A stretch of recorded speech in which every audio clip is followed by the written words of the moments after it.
'Twas a long time ago, back in the 1970s, in a house that perhaps has haunted your dreams.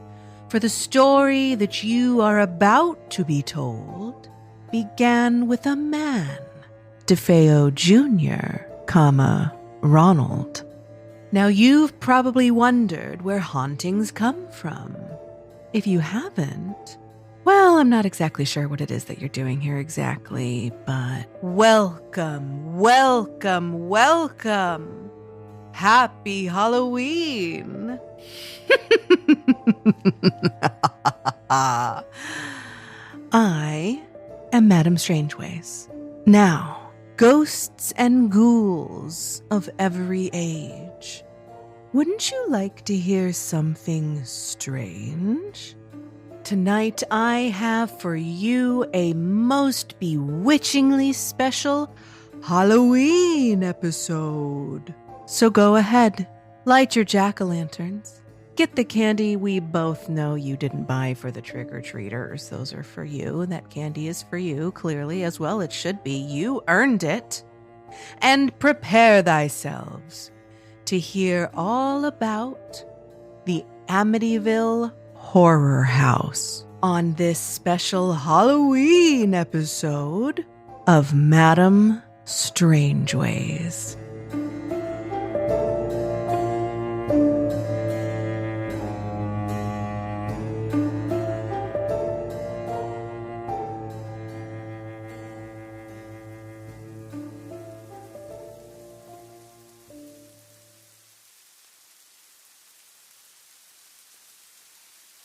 The Amityville Horror House Haunting. In 1975, newlyweds Kathy and George Lutz, along with their 3 children, Daniel, Christopher, and Missy, and their Malamute Labrador mix named Harry, were looking forward to moving into their new home at 112 Ocean Avenue in Amityville, New York. Even though the realtor had warned them about the recent violent tragedy that had occurred in it just a year before. On November 13th, 1974, Ronald DeFeo Jr. murdered his 6 family members, both his mother and father, and his 4 siblings, by shooting them all at close proximity with a .35 caliber lever-action Marlin 336C rifle while they slept in their beds at around 3:15 a.m. There were no signs of a struggle, and no sedatives were found in their systems to explain how not a single one of them woke up to the sounds of so many loud gunshots. DeFeo claimed that he heard voices telling him to kill his entire family because they were plotting to kill him, and that he had seen a demonic woman with black hands and a black hood appear to him and hand him the rifle he would use to annihilate his family. Though the realtor had informed the Lutzes of the grisly killings, at $80,000 for waterfront property in a great neighborhood, it was too good for them to pass up.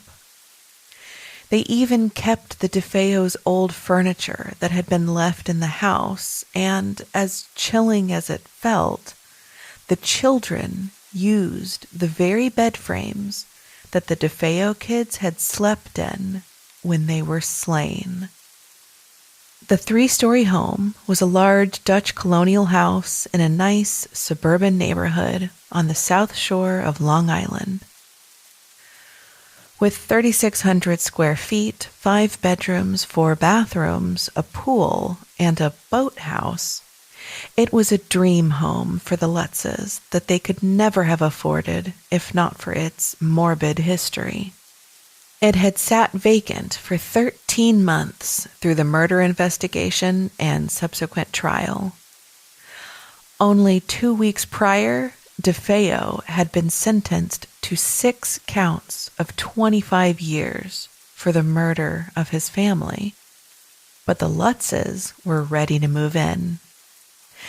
Maybe the iconic quarter-moon windows that had the eerie appearance of eyes, not unlike a sinister jack-o'-lantern, hadn't yet seemed foreboding. At his friend's insistence, due to the house's history, George decided to call Father Ray Pecoraro, a local priest he was acquainted with, to bless the house. As the priest prayed and sprinkled holy water to perform the blessings, a chilling, masculine voice commanded him to get out. Startled, he hurriedly finished and didn't immediately share the experience with the family, though he would later warn George to not let anyone in the family sleep in that room. Wisely, they didn't. They made it into a sewing room instead. From the beginning, the house seemed to take control. George found himself waking at exactly 3:15 a.m. every night, the exact time that DeFeo had shot and killed his entire family. The house was relentlessly cold, no matter how much wood he fed the fireplace. He grew fixated, spending hours in front of it, staring into the flames, while an unsettling tension grew between him and his wife, Kathy. The sewing room, where Father Ray Pecoraro had felt the slap and heard the voice shout at him, quickly became a nightmare. Out of nowhere, hundreds upon hundreds of flies swarmed inside of the room, despite the freezing weather outside. George and Kathy both tried swatting and spraying, but the flies always came back. It was as if they were drawn to something dark and rotten in that room.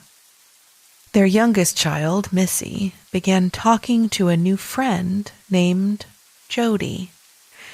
Standing outside Missy's bedroom door, Kathy would hear her daughter talking as though engaged in conversation with someone, and she even heard another voice audibly replying. But whenever Kathy opened the door to check, she'd find Missy alone, sitting on her bed, talking to an empty rocking chair that was rocking gently back and forth as if someone had been sitting in it, unseen. That was Jody, an imaginary friend who turned out to be a floating pig with glowing red eyes, who could change size at will, sometimes shrinking to fit in her arms like a teddy bear, other times growing larger than the house itself. One night, George glanced up at Missy's bedroom window from outside, and his blood went cold at what he saw. 2 beady, glowing, red eyes were staring down at him from inside his daughter's room. When he rushed inside, Missy was alone, claiming that Jody had been watching her too. Later, George would find cloven-hoofed footprints in the morning snow outside her window that resembled either a pig's or a devil's. More than once, 6-year-old Christopher was laying on his bed at night, looking out into the hallway, and right in front of the door would appear a figure standing there, watching him. The figure didn't have legs. It looked like a shadow, but there was no one in the hall to cast it. It terrorized him, and he would be paralyzed with fear. Another time, when his brother Danny locked him in a closet and refused to let him out, Christopher, in the dark, felt a hand grip his leg as he was trapped there, unable to escape. Strange manifestations continued to grip the family. Kathy began having vivid nightmares about the DeFeo murders, seeing herself in each victim's place, almost as though the house was forcing her to relive the trauma. She even learned the order in which DeFeo killed each member of his family through these dreams. Then, one night, she felt an unseen force press her down into the bed, rendering her immobile. The terror escalated until she felt her body lifting off the bed and levitating in the air. When George witnessed this, he said her face looked sunken and prematurely aged like an old, decrepit crone. When she returned to herself and looked in the mirror, she found her face still covered in deep lines that took time to fade away. Whenever they tried phoning Father Ray, the phone simply wouldn't work. They even called the phone company to have them look into the issue, but nothing was wrong with the phone line itself. It only ever happened when they tried to call a priest. The tension in the house finally reached a breaking point. The walls oozed green slime, untraceable to any source, and black ooze seeped from keyholes in doors. Windows and cabinets would open and slam shut on their own, and a door burst off its hinges. The children even began to sleep on their stomachs, which was unlike them, but that was the exact position that all of the dead DeFeo children were found in, with gunshot wounds in their backs, lying face down on their stomachs in bed.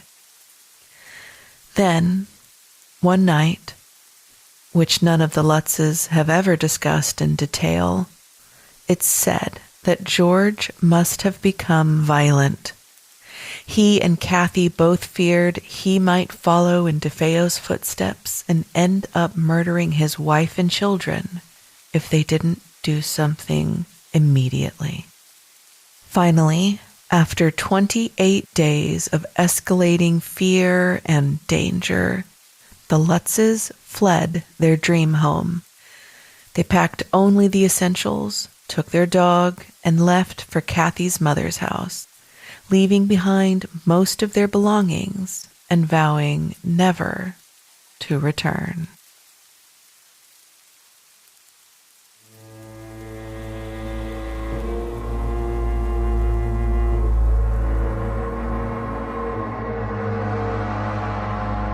All right, what you just heard was a retelling of the things that happened in the book, The Amityville Horror, written by author Jay Anson, and based on things that George and Kathy Lutz say actually happened to their family when they were living there after they moved in, after DeFeo murdered his entire family. So the very true part about this story is that Ronnie Jr. really did kill both of his parents and all four of his siblings one night in 112 Ocean Avenue in Amityville. That's true.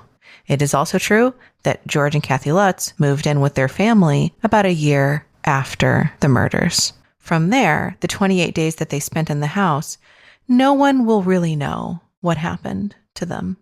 But they did send hours of recordings of stories and things that happened to the author, Jay Ensign, and then he took those recordings and wrote The Amityville Horror.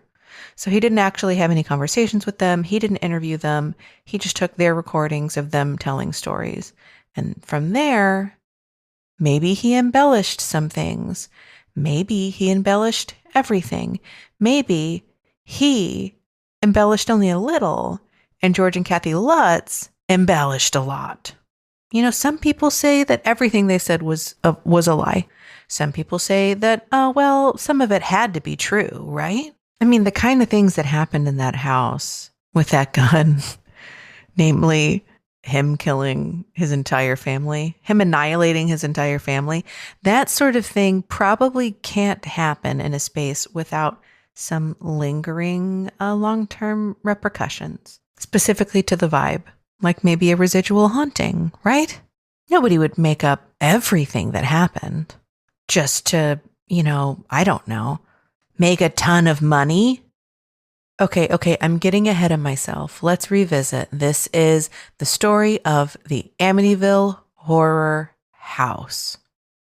It started as a book, as I mentioned, and then it was made into a movie in 1979, the Amityville Horror. So when I was in 5th grade, I really wanted to impress my dad, who really liked super scary stuff. I mean, from a very young age, I knew he watched very scary things. And he owned a copy of the book of the Amityville Horror. Now, in the book that he owned, the cover said a true story, because that's how it was originally published. So when I decided this is a very scary book, that if I read this, he will notice how cool I am and everything will be so much better in my life. This is, you know what? I'm going to bring this up with my therapist in my next session. But the point is, I really did want to impress him. I also wanted to impress my teachers at school. I wanted them to think, wow, baby Madame Strangeways, she is one cool, tough cookie. So I kind of made a show of carrying the book around. I also made a show of reading the book. But I didn't actually read the book. I mean, I did try. I did try to read the book, but it was so scary. I couldn't hang. I was not a cool, tough cookie. I was not brave enough to read The Amityville Horror, A True Story. The pig demon scared me, but the part that I actually most vividly remember from my attempts at reading the book was a closet. And inside the closet, there was a crucifix. But the crucifix flipped upside down. So it was an upside down cross, which now people associate with Satanism and devil worshippers and etc. But really, an upside down cross is just known as St. Peter's cross, because St. Peter, when he was being crucified, he said, no, Jesus was crucified upright.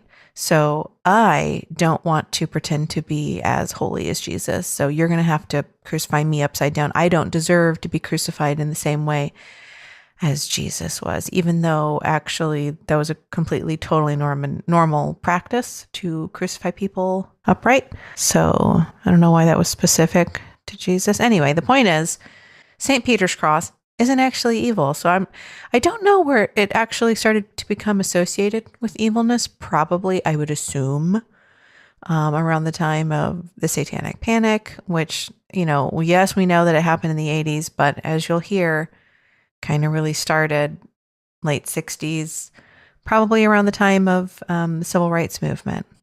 The point is, I tried to read that book and it was too scary.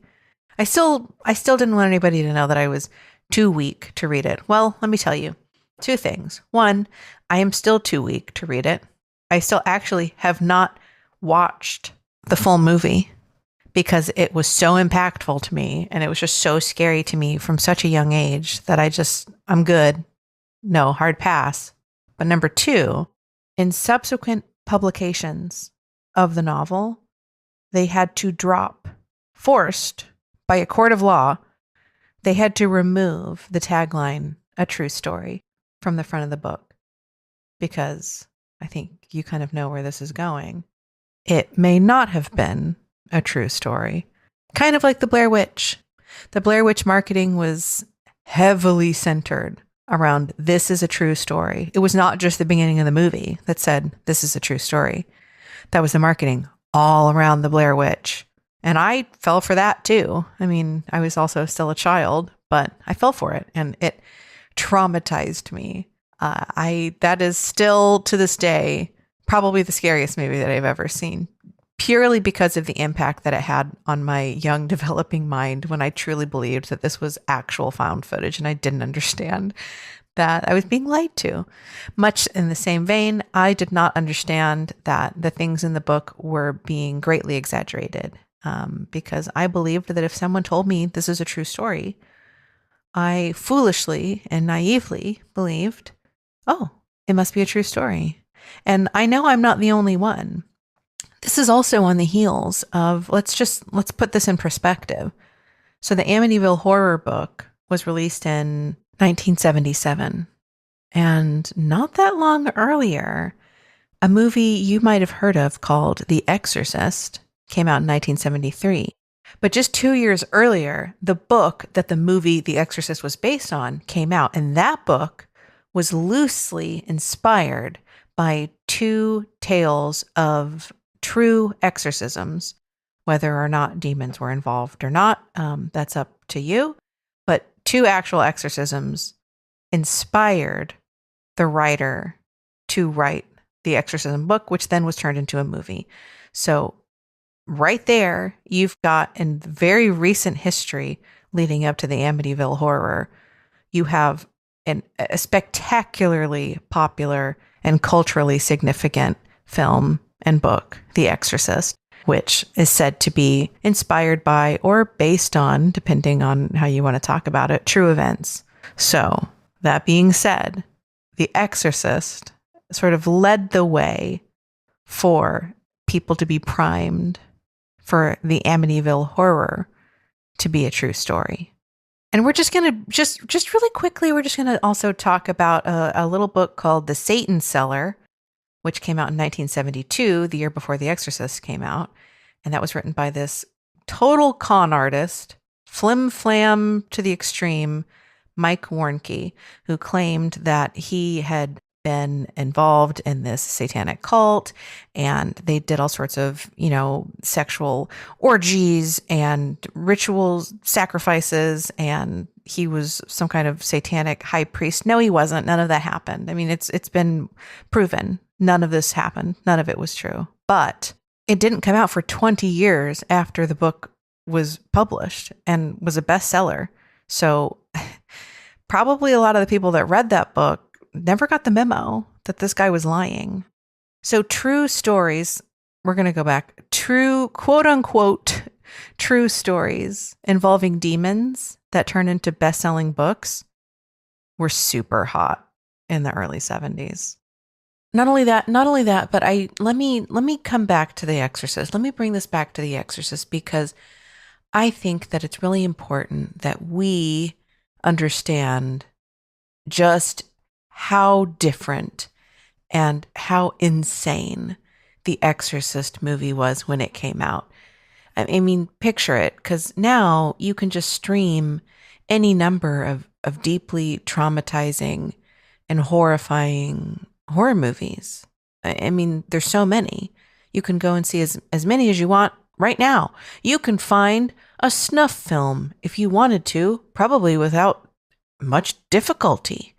I mean, it's probably not on the front page of YouTube, but I bet you could. So that's not how things worked in 1973 when The Exorcist came out. That's not how the world worked.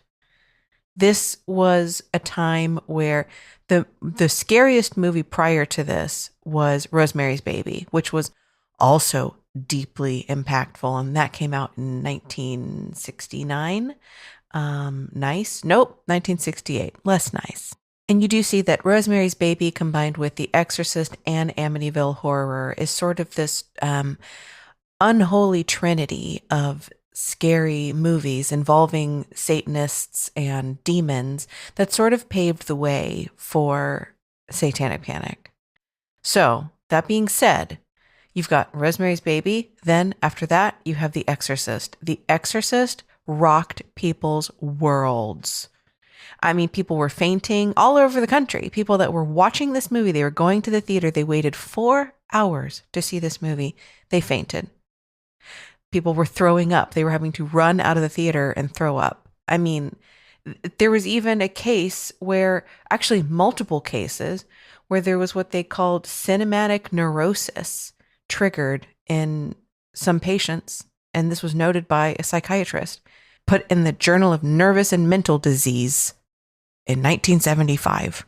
And if you haven't watched The Exorcist, if you watched it right now, maybe it would scare you, but probably you'll be like, really this? But picture this. Okay, picture how people will say like, oh man, can you imagine if you gave a peasant from the 1400s, like a sip of Monster Energy drink? Like they would die.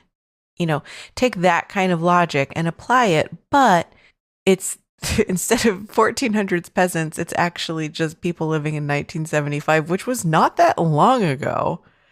I'm sorry, not 1975. I'm sorry, 1973. That was not that long ago in the scheme of things. But so these peasants are people living in 1973, and Monster Energy drink is just the movie The Exorcist. Like they were not prepared. The world was not prepared. It terrified people. In fact, the people that it terrified the most were lapsed Catholics. They were terrified. Oh my God, I've got to go back to the church. So actually the Catholic Church was a huge fan of the movie, even though I think at first they kind of said, oh, we don't love this. But guess what? It drove a lot of people back to the church. So I am telling you this. You're wondering, why are you telling me this? This is a podcast about the Amityville Horror. I think it is extremely important to understand how culturally relevant and just genre changing the movie The Exorcist was, and also how recent it was to the murders. So just the year before, Ronnie DeFeo murdered his entire family and then claimed that there was a demon and the demon told him to do it.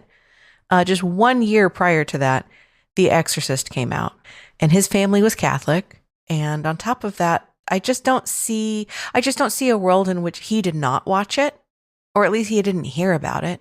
It was all over the news. It was huge. You couldn't go to the movies and just see 500 movies. There wasn't 500 movies available in 1973. You had a limited amount of movies. You didn't have streaming.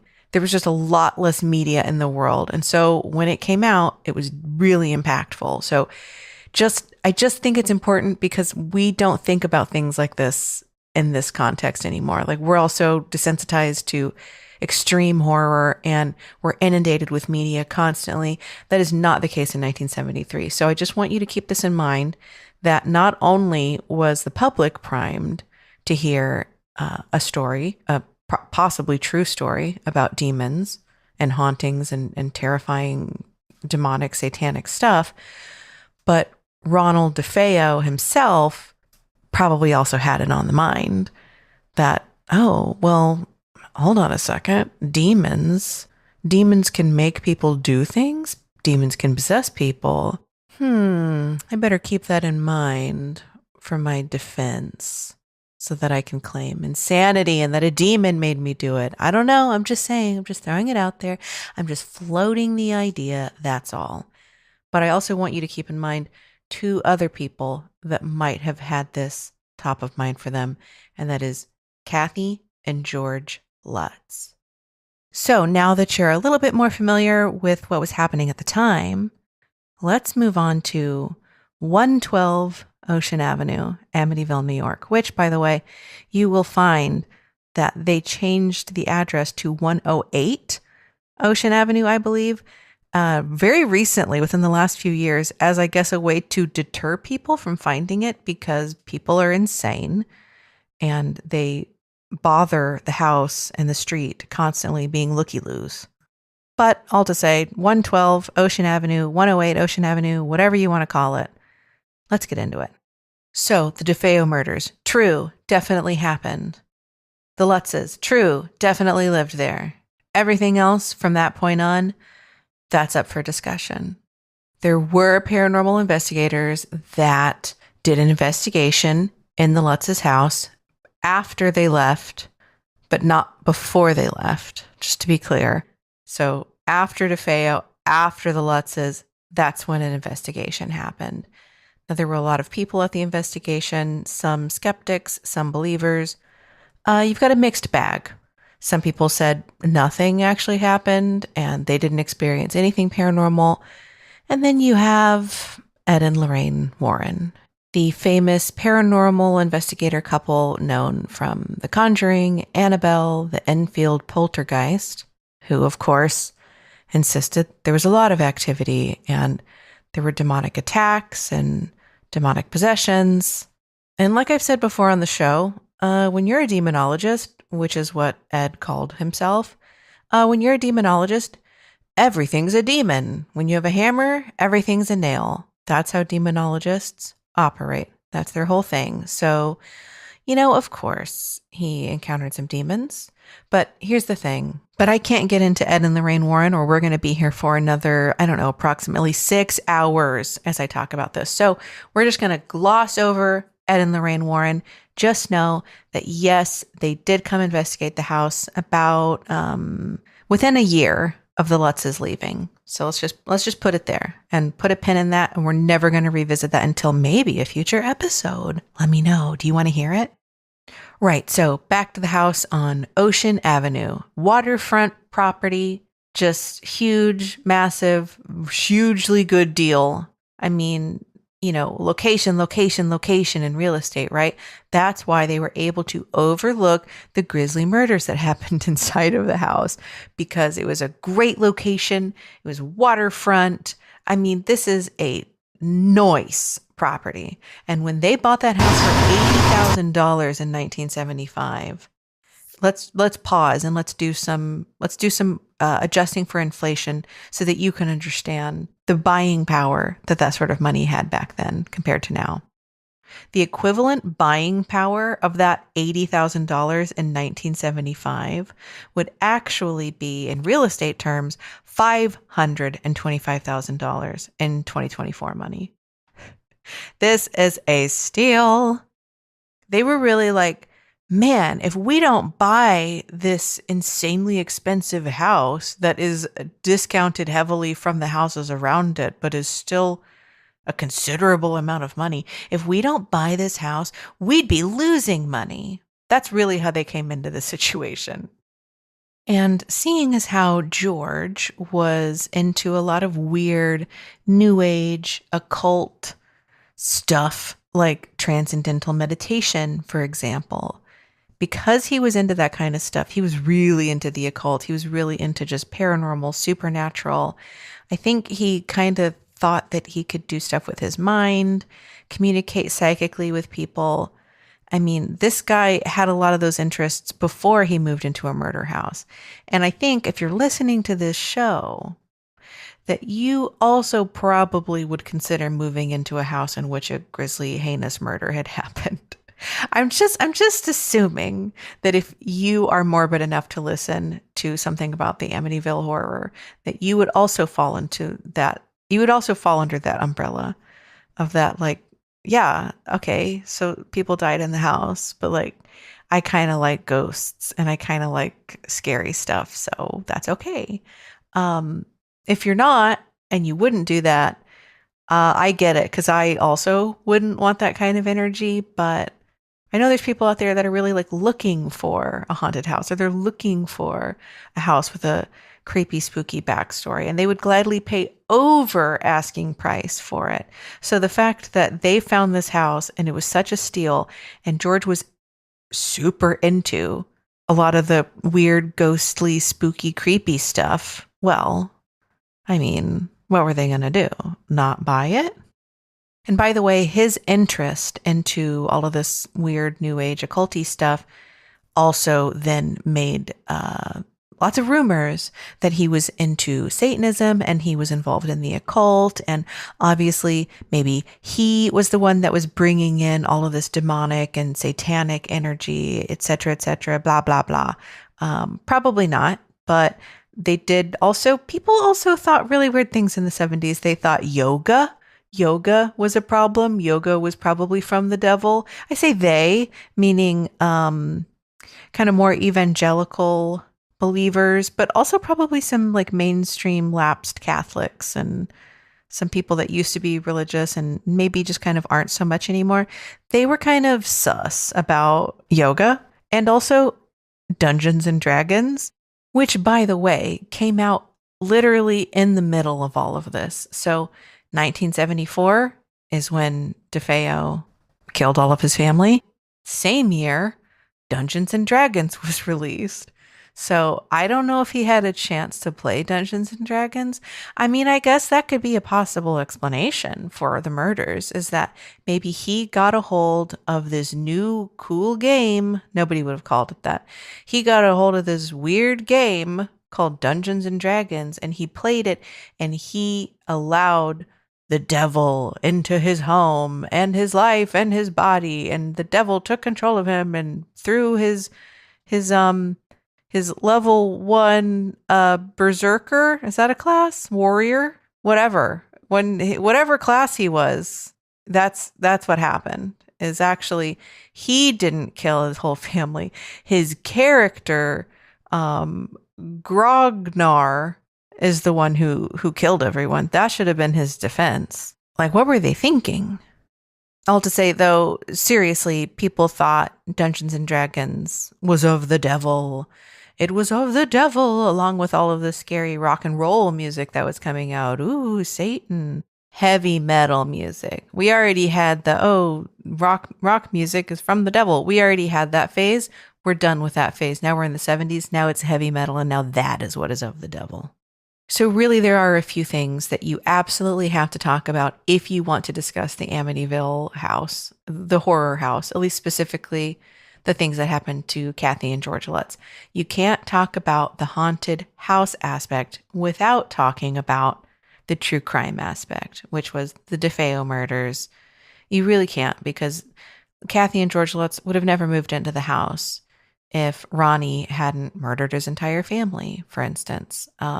Just wouldn't have happened. So we do have to talk about that. And also, here's the thing that's just absolutely wild to me, is that story is already terrifying enough. I mean, there's already mysteries there's things that don't make sense in that story that we will never find the answer to. I just don't even know that we need oozing walls and demon pig ghosts. I don't think that's even necessary. It's like there's already a scary enough story. Like, one of the details that just absolutely still sticks with me about the murders, I mean, aside from the family annihilation, which is already bad, aside from that, every single family member really was found face down, lying on their stomach, with their arms raised above their heads in their beds. You know what? That's like some cult stuff, and probably not even specifically satanic.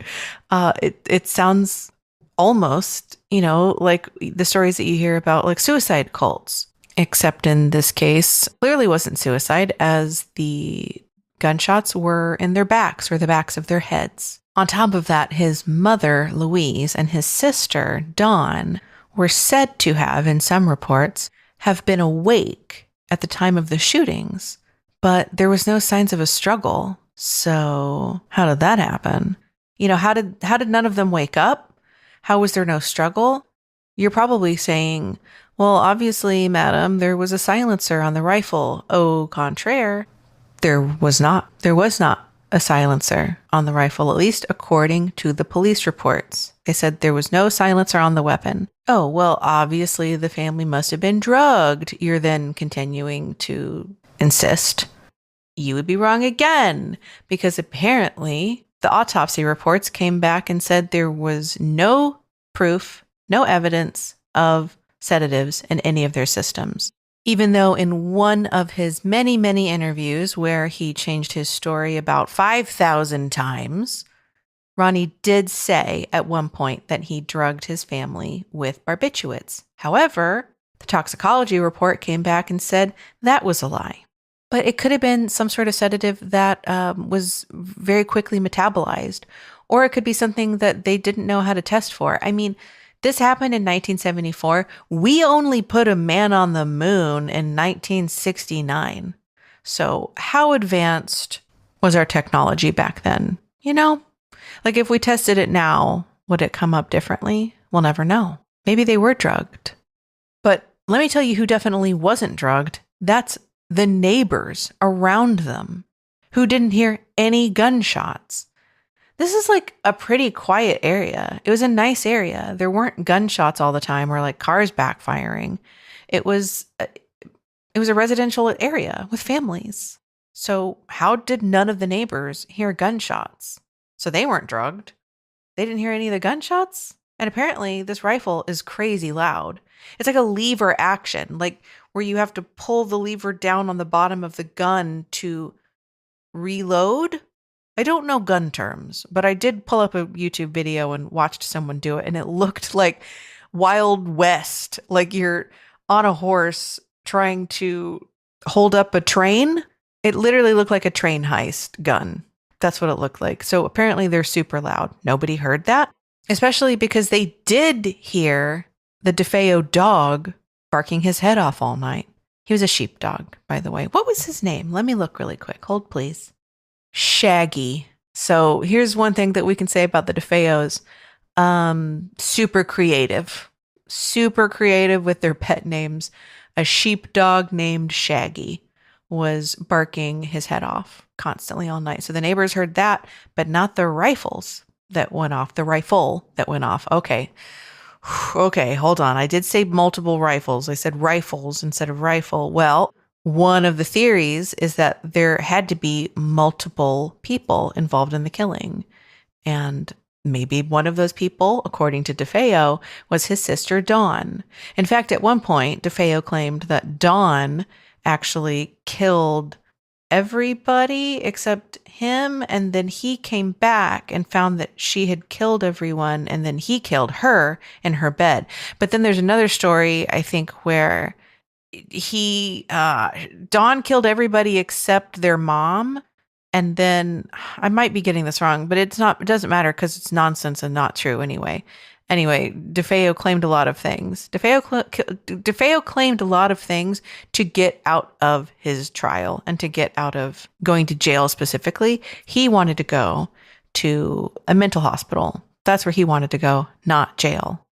Ronnie did a lot of drugs, not just weed. I know this is the 70s, but not just weed. No.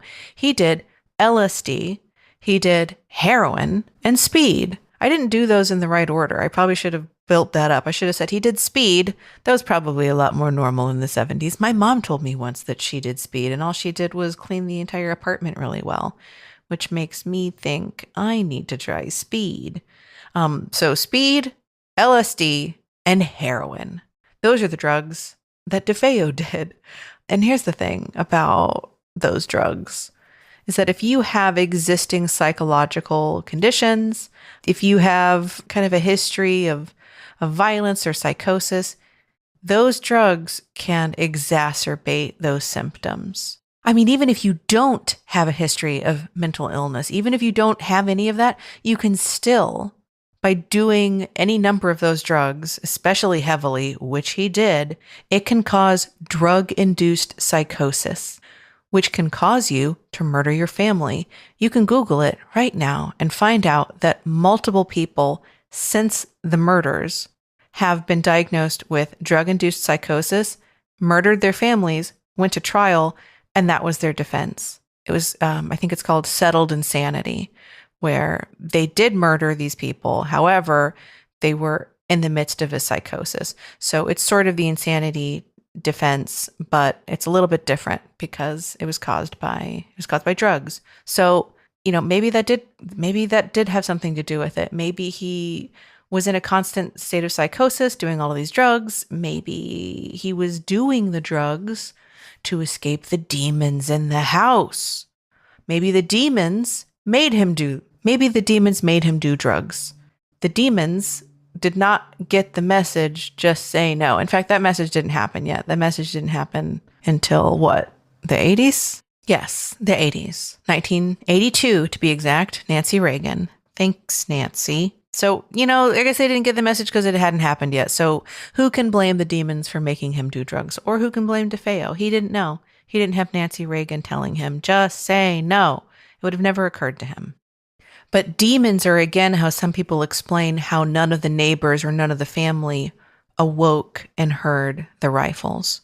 So some people claim that it was demons that held these people in their beds, that either kept them asleep or muffled the sounds of the rifle, or, I don't know. I don't know. The thing is, demonologists, or specifically one demonologist who I told you we're not going to talk about, so I'm not going to talk about him, but he says that it was demons. But I can't explain it, so I have to concede that demons are on the table. Demons are an option, because how else listen, he killed his father first. DeFeo killed his father first, shot him in the back of his head twice with a rifle, close range, in bed. His mother was in bed beside his father.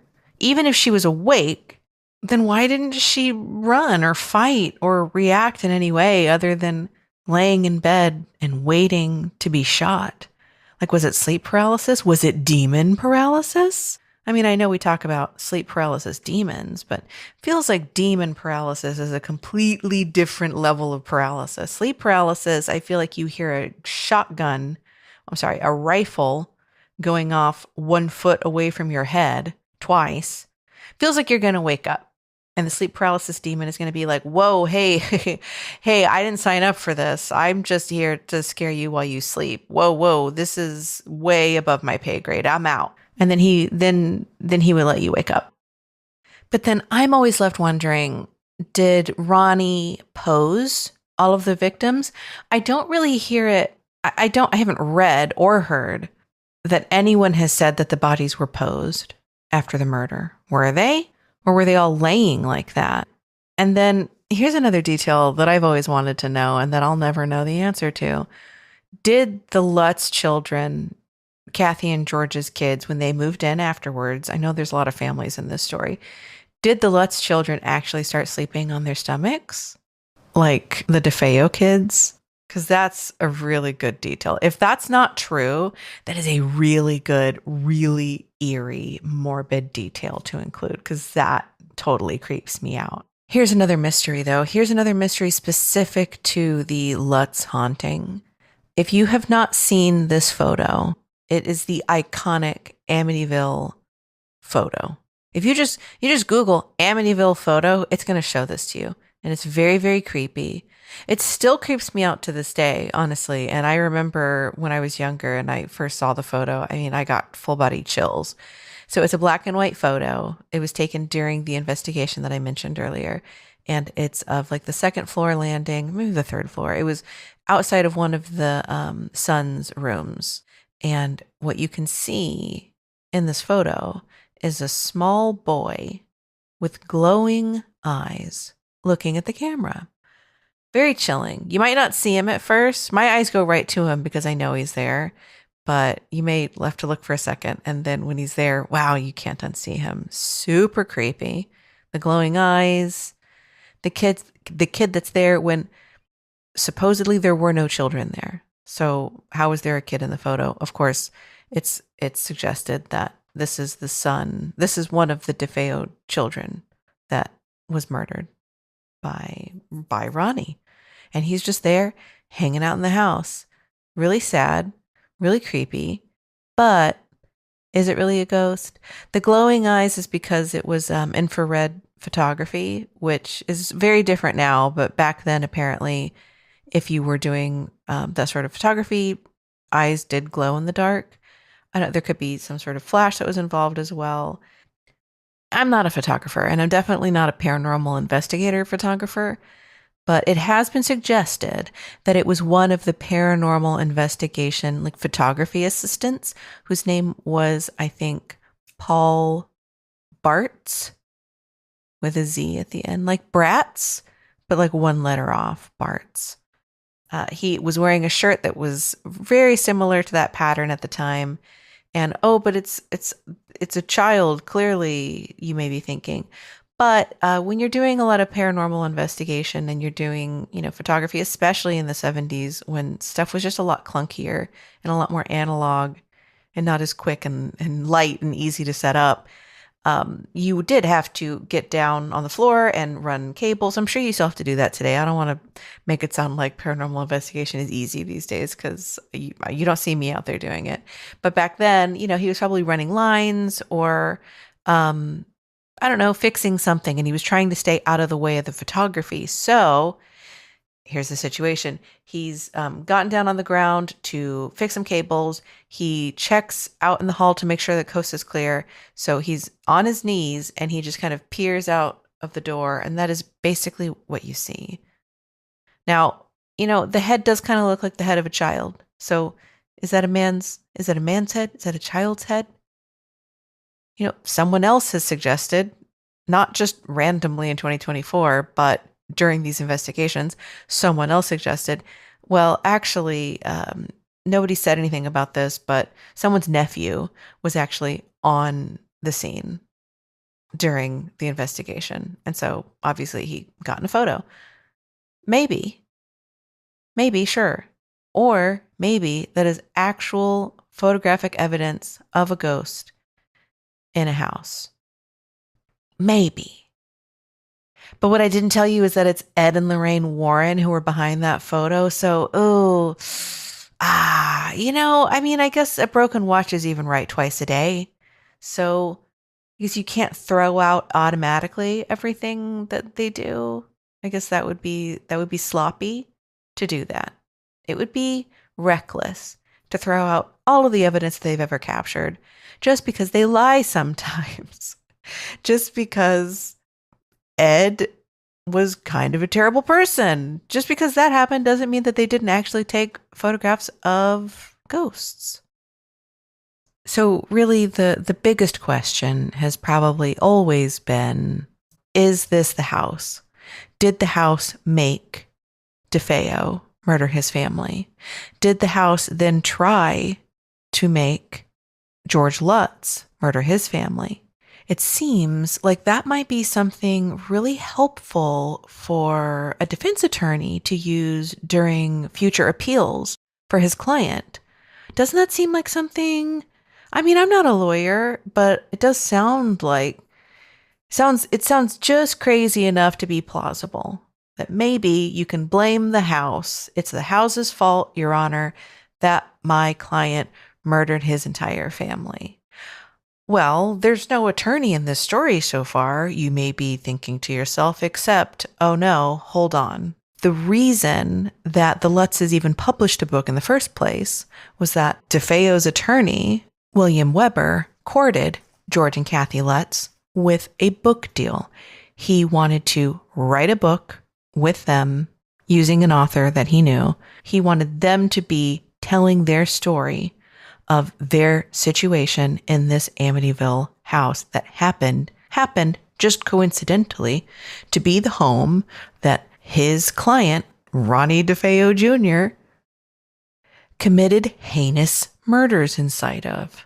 So they sat around, they drank a few bottles of wine, which is exactly how he explains it, and they figured out this story. And that is the story that they decided to put into a book. However, the Lutzes, they were only getting like 12% each of the profits of the book. And they would have to share the profits of that book with DeFeo. So they weren't really into that. So they actually jumped ship, found another author who they would get a much more lucrative sum from, Jay Anson, and then had him write the book instead. Which was, obviously, that was the right thing to do. I mean, not ethically or morally, but financially. That did definitely turn out to be the right thing to do for them. And finally, my absolute favorite piece of trivia from the Amityville Horror. Yes, it's about a cat. How did you know? Here's my favorite piece is Jody the pig, the scary, scary pig demon that could grow really big or like shrink really small and floated around and watched everybody and had beady glowing red eyes and you could see it looking in through windows. Very scary. However, Did you know that there was a neighborhood Persian cat, a very large cat, one might say a fat cat, that the DeFeos referred to as Pig? They called it Pig. That's what they called that cat, which is rude, A.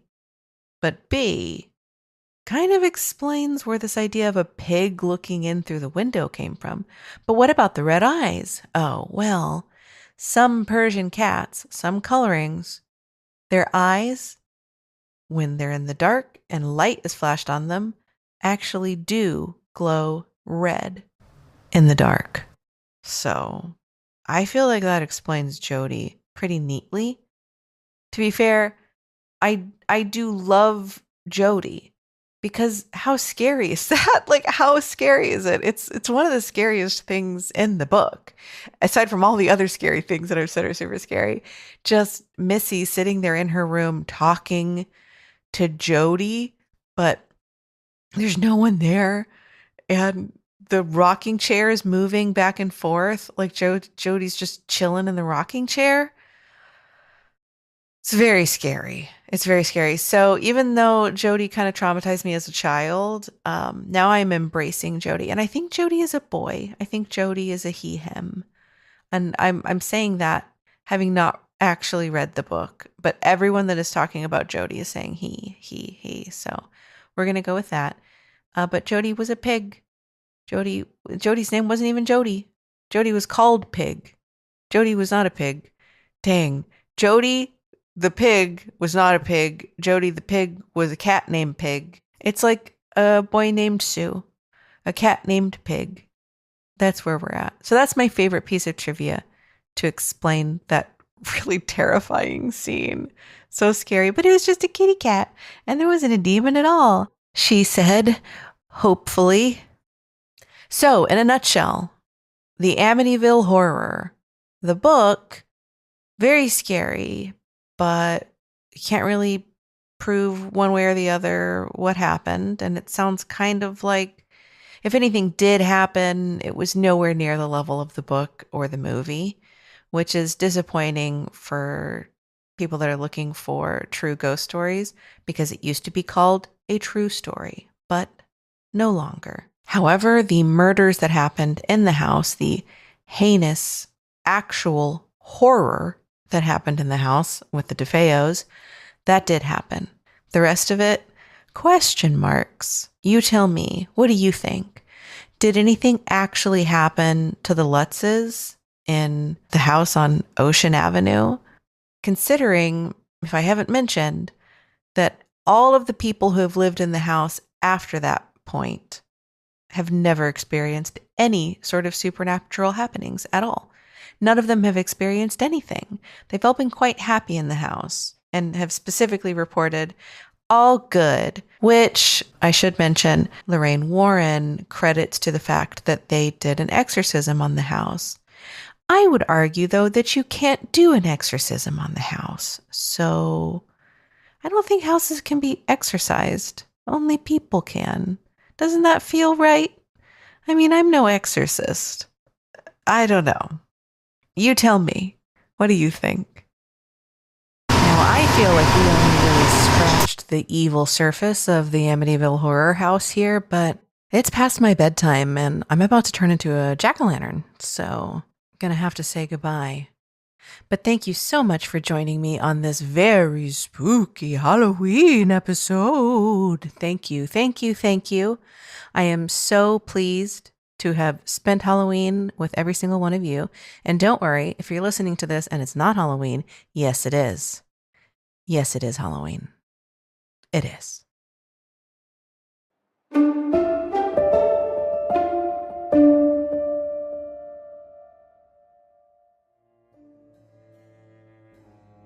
Thank you so much for joining me for such a lovely spooky time. Remember, you can feel afraid and not be in danger. If you've enjoyed yourself, please follow the podcast so you can get alerts when new episodes come out.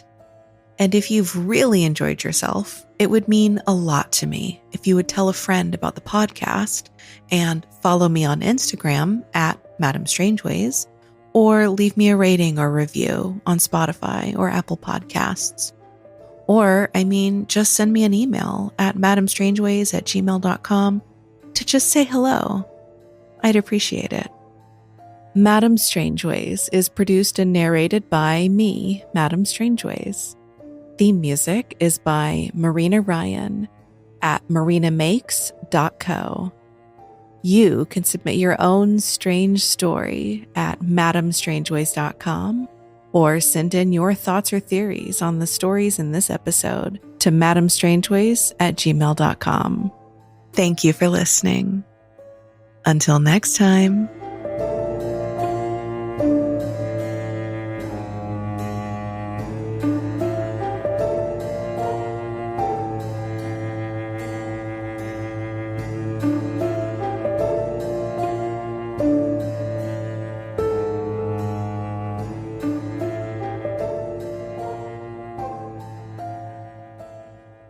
And a door burst off of its hinges. What?